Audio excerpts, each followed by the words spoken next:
Questions. Today you are having a conversation with a friend, and all of a sudden your friend says something you strongly disagree with. What would you do? A, you call them idiot. Just such an idiot. B, you smile, nod your head, and you agree, pretend everything he says is right. C, you use logic, data, and all the facts, try to prove them wrong. That's Paul. That is Paul. How many of you are the A? You call them idiot.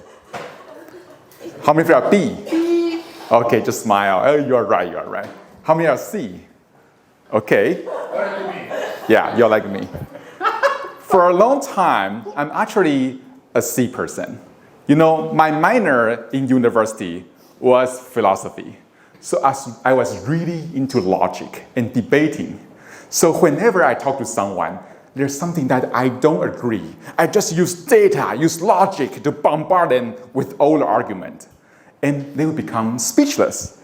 And when they become speechless, I feel I won. How about girlfriend? Yeah, that's a problem. You'll never win. Yeah. So I was into the argument for a long time. I was into debating for a long time. Then I realized the more debate I won, the less friend I have. Because no one wanna be friends with a debater because you are always arguing. I was really frustrated with my social health until I learned this principle, yes and. Where do I learn it? I learned it in the improv group. So if you don't know, improv is a type of show that you also play on the stage, but there's no script, there's no plot. All you do is improvise on the stage. And the core principle in improv is yes and, which means you accept whatever people said. For example, today you are playing with someone else, and he say, "Mom, see, I bring you your pizza." You don't say, "No, I'm not your mom, I'm your father, and this is a television." No, you don't disagree with them. Otherwise, you say, "Oh yeah, that's a great pizza. Let's add some pineapple to it." So you accept whatever the scenario people created, and you keep the conversation going. And magically, when you use that in your improv, you not only make the flow easy, you also can use yes and in your daily conversation. When I started using this principle in my daily life, I found I made more friends. A few years later, I realized yes and is not only a principle by the improv player, it's also a principle used by the top ABI negotiator. So if you ever study negotiation, you know there's an old school. I call it the Trump school. What do I mean? The old way of negotiation is you want to collect a bunch of negotiation chips. You want to collect your hand. Then you're bargaining with your partner. And when you are negotiating this way, it's always lead to a loss-loss situation because both sides need to compromise, right? So you compromise something and they compromise something. Then you meet the middle part. However, when you are FBI agent, especially when you are hostage negotiator, you cannot negotiate it this way. For example, today you are an FBI agent. You are negotiating with a terrorist, and he's holding 4 hostage on their hand. You cannot say, "Hey, listen, Mr. Terrorist, how about this? You have 4 hostage, you can send 2 of them home, and you can kill the other 2. And if you do that, we will shoot your arm, not your head."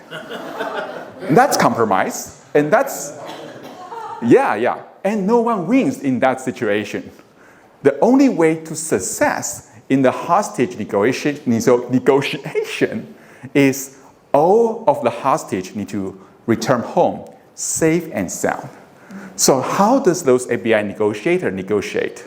Well, the first thing they do is they try to communicate with the terrorist.